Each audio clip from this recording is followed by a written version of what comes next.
Fala pessoal, beleza? Como é que vocês estão? Tudo bem? Pessoal, aqui é o Lucas, sejam bem-vindos ao canal Carronauta. Já se inscreve aqui, deixa o seu like pra gente, que hoje a gente vai falar de coisa boa. Hoje a gente vai falar de um assunto que tá bem recente assim, tá bem falado no momento. Mas lembrando, não esquece de, se você ainda não é inscrito no nosso canal, se inscreve de novo. Tem um monte de vídeo que eu vou deixar aqui pra vocês no card, então conforme eu vou falando de algumas coisas que vão acontecendo no vídeo, eu vou mostrar para vocês aqui vídeos que vocês podem fazer para vocês acompanharem o conteúdo do canal, e vocês também vão gostar porque vai ter bastante coisa que você não sabe sobre os carros. Aqui não é só um canal que fica citando números e falando um monte de coisa que você, em 5 segundos de Google você consegue. Que é um canal propriamente dito para mostrar as especificidades do carro, as coisas que são interessantes nos carros e tudo mais, e todo o conteúdo daqui é bastante trabalhado. Então, sem mais demoras, hoje a gente vai falar de uma coisa muito legal, então fica com um pouquinho do que vai ser o conteúdo de hoje.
Entende de carros, mas você acha legal ver, pesquisar sobre alguma coisa desse tipo, então desde já falar para vocês que o assunto de hoje é McLaren P1. E por que o assunto de hoje é o McLaren P1? Eu vou fazer um vídeo especificamente falando sobre esse carro, único e exclusivamente sobre esse carro, quais são as características, o que torna ele um carro apto à Santíssima Trindade. E quando a gente fala de Santíssima Trindade, a gente está falando de McLaren P1, Porsche 918 Spider e da Ferrari LaFerrari. Esses são carros que em 2011 até 2013, 14 ali, eles se tornaram a Santíssima Trindade dos hypercars, ou seja, dos hipercarros. E por quê? Porque eles foram o que a gente pode dizer assim de os percussores de uma nova geração de supercarros, assim como algumas pessoas consideram, embora controversa, mas merece o destaque, a 288 GTO como sendo o primeiro supercarro. Depois a gente teve F40, F50 e seus concorrentes, assim como tivemos a McLaren F1, que também a gente vai falar um pouquinho desse carro. Então, antes de a gente começar a falar do McLaren P1, a gente precisa falar um pouquinho sobre McLaren e também um pouquinho sobre o McLaren F1. Para quem não conhece o McLaren F1, o McLaren F1 é um carro que ele tinha um motor V12, era um motor BMW, equipava um carro da McLaren, e ele concorreu lá no circuito GT, concorreu nas 24 horas de Le Mans e tudo mais. E era um carro que, para sua época, 1993, ele era um carro muito, mas muito assim à frente do seu tempo. Ele foi detentor do recorde de velocidade num carro naturalmente aspirado durante muito tempo. Se eu não me engano, foi 348 km por hora, foi 368, alguma coisa assim. Isso, ó, 384, gente, 384 km por hora. E durante muito tempo esse carro naturalmente aspirado, o recorde foi dele. Outra coisa que é interessante falar sobre esse carro é que é o seguinte: esse carro ele foi o primeiro carro a introduzir o monocoque de fibra de carbono, que também foi trazido pela McLaren lá em 1981 para a Fórmula 1 pela primeira vez. Então hoje, quando a gente fala de carros, supercarros, carros caros, Ferrari, Porsche, tudo envolve fibra de carbono. Por quê? Porque é muito resistente e muito leve. E quando a gente está falando de um carro performance, um carro que precisa trazer essa proposta de semipista, óbvio que a gente tem que falar de alívio de peso. E aí onde entra o McLaren P1? Bem, a McLaren ela era uma marca que até a saída do F1 ela era mais conhecida pela Fórmula 1. Após a saída do McLaren F1, ela entrou no hiato que durou muito tempo. Então, assim, quase não se ouvia falar de McLaren, não saíam carros novos da McLaren. A gente veio ter lá em 2010, se não me engano, um relançamento da marca, que aí aconteceu por meio de uma nova imagem visual, uma nova apresentação visual. Então, assim, eles mudaram o logo, não que mudaram o logo, né, mas assim, antigamente a McLaren, quando vinha no carro, ela não tinha um badge, né, o logo que a gente conhece hoje, que seria aquele Czinho invertido. Ela tinha o nome mesmo, de McLaren, escrito, e aí eles passaram por uma remodelação. O Ron Davis, que era o chefe de equipe da Fórmula 1, ele participou ativamente disso. E aí o que eles fizeram? Eles lançaram o MP4 12C. Depois do MP4 12C, que seria o carro responsável por trazer a marca de volta, o segundo carro que eles começaram a trabalhar especificamente foi justamente o McLaren P1. E, gente, eu vou abordar aqui de forma bem rápida os dados desse McLaren P1. A gente está falando de um V8 de 3.8 turbo, aliás, de 3.8 litros biturbo. E ele produz aí mais ou menos 720, 730 cavalos de potência, mas ele é somado a um motor elétrico. Então o conjunto da obra vai dar algo em torno de 916 cavalos. E eu não vou ficar falando aqui questão de torque, porque torque pra cacete, o câmbio é muito rápido, é dupla embreagem, então assim, é um hipercarro. Mas por que eu tô falando do McLaren P1 se eu não vou entrar em detalhes do McLaren P1? Bom, para atualizar vocês sobre a situação atual, aqui em São Paulo principalmente, que seria, vamos dizer assim, o centro dos supercarros aqui no Brasil, chegaram duas McLarens. Aliás, chegou uma McLaren e a outra está a caminho. Não tenho certeza se chegou aqui no Brasil. Uma desembarcou no aeroporto no Porto de Suape, lá em Pernambuco, e a outra tá a caminho. E essas McLarens chegaram aqui e tá todo mundo comentando: nossa, as McLaren isso, a McLaren P1, o McLaren chegou, meu Deus, os caras têm muita grana e tudo mais. E aí eu quero falar para vocês o porquê que eu não traria um McLaren P1 para aqui para o Brasil. Ele é um carro de produção limitada. Quando esse carro foi apresentado, o projeto dele foi apresentado e ele passou a ser idealizado. E aí o pessoal apresentou esse carro lá no salão, no Paris Motor Show, em 2012. Eles receberam 750 cartas de potenciais interessados em comprar o carro. O que a McLaren fez? Ela pegou metade disso e disse assim: eu vou produzir metade. Eu vou produzir 375 carros e vocês briguem no tapa para comprar meu carro, porque meu carro é muito bom e eu vou mostrar para vocês isso.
Então ela começou a fazer teste, começou a produzir e tudo mais. Então desde já o carro já era exclusivo. Ele não era um carro de produção, um carro de linha que você vai lá, compra e beleza. Ele era um carro que era exclusivo, era feito para clientes que realmente queriam o carro e tinham o poder aquisitivo, muito embora esse carro não fosse um carro absurdamente caro à época. Para passar para vocês o valor exato, esse carro custava, na época, Cadê? Tá falando de um carro que custava à época 886 mil libras esterlinas, 886 mil rainhas. Em conversão direta da época, no câmbio de 2012, quando foi apresentado, isso dava algo em torno de 2 milhões e 800 mil reais. E aí muita gente pode dizer assim, porra, esse carro é de graça. E assim como acontece com vários outros hypercars, ou supercarros, por assim dizer, eles são lançados e depois eles passam a ganhar um valor colecionável e aí o valor deles sobe até se torna um valor praticamente inestimável. Até porque para você ter um carro desse você precisa convencer um dono a te vender. Para trazer ele para o Brasil você precisa dar muita sorte e desembolsar o preço condizente com um carro 0 km. Afinal de contas a gente não pode trazer carro importado para cá que seja usado a menos que ele tenha 30 anos, né? Então, voltando agora ao foco do porquê que eu não traria. Gente, esse carro, ele vai chegar aqui no Brasil por algo em torno de 15 a 20 milhões de reais. Isso, o valor com a tributação, com imposto, com frete, tudo. Algo em torno de 15 a 20 milhões de reais. Então eu peguei um valor médio de 18 milhões de reais para a gente calcular o que a gente poderia fazer com 18 milhões de reais que valeriam, na minha opinião, valeriam mais a pena se você tivesse 18 milhões de reais para investir em algo a título de comparação. Veja bem, não é que eu estou dizendo aqui que o carro em si não presta, não é que eu estou dizendo aqui que eu não teria o carro se eu tivesse condições de ter. O que eu estou falando é que, a título de comparação, existem 1 milhão de coisas que você pode fazer com 18 milhões de reais, que é o valor médio que a gente vai pegar. Então, imagine você, que você gosta muito de Lamborghini, que você viu recentemente o vídeo da Avantgarde, vou deixar um pouquinho para vocês aí.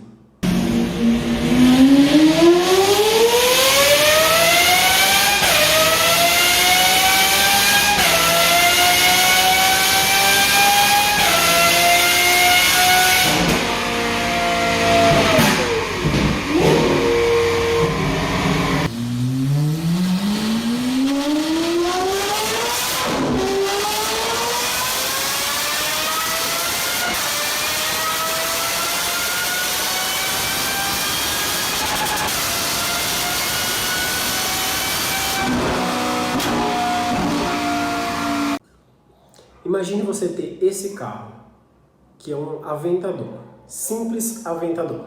Agora imagine você ter uma versão melhorada dele, que seria o Aventador S. Você poderia ter de 3 a 4 Aventador S com esse mesmo valor. Agora imagine você ter de 8 a 10 458 Spider, Ferraris, 458 Spider.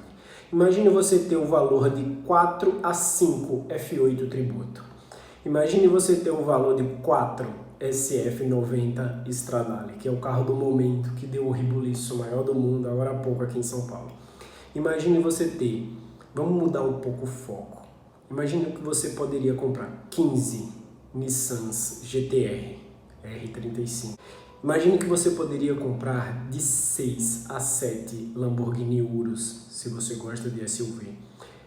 E se você é um cara que, vamos dizer assim, mas eu poderia ostentar com outra coisa além de carro, imagine que você poderia comprar 10 barcos, que seria aquele Azimuth 43, de 43 pés, é uma lancha.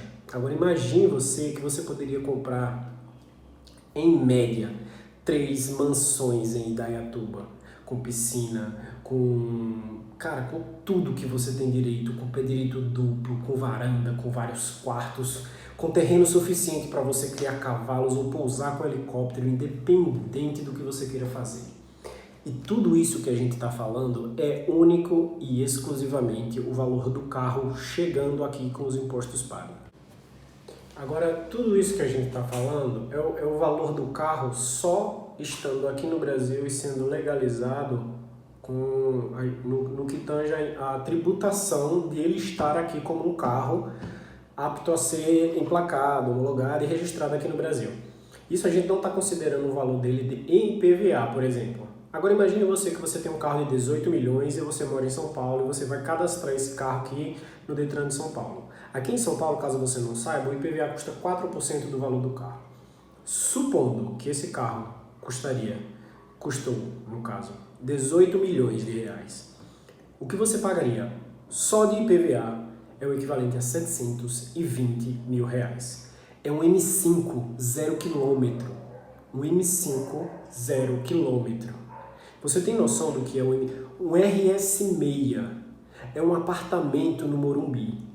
Agora imagine você, que é essa pessoa que comprou esse carro, tem consciência disso e ainda assim resolveu trazer. Como que é a vida desse cidadão? Então assim, gente, o que eu tô trazendo aqui não me entendam, não é que eu acho que o carro seja ruim, não é que eu acho que não vale a pena trazer, não é que eu acho cara, é surreal. Porque imagina você, é comum a gente ter notícias de, por exemplo, sai um castelo que está à venda na França. Inclusive eu vou postar um para vocês aí que estava à venda agora em 2020, eu não sei se foi vendido. É um castelo do século XI, passou 1000 anos em uma família lá, foi reformado por artistas da Itália renascentista e tudo mais, e ele estava custando 18 milhões e 500 mil reais o ano passado. Então, só a título de comparação, você daria um carro em troca você compraria um carro em troca de um castelo? O que você faria com 18 milhões? Então é esse o tipo de questionamento que eu queria trazer para vocês para pensar. Num país como o Brasil, onde tudo, basicamente em tudo, o governo dá uma forma de tirar bastante dinheiro de você. Você traria esse carro? Deixa aqui nos comentários pra gente, eu quero saber a sua opinião. E se você gostou desse vídeo, se inscreve, deixa o seu like. Se você não gostou, explica pra mim o porquê nos comentários. E eu vou deixando aqui mais alguns conteúdos para vocês aqui no card. E eu espero que você tenha gostado desse vídeo. Então valeu, abraço!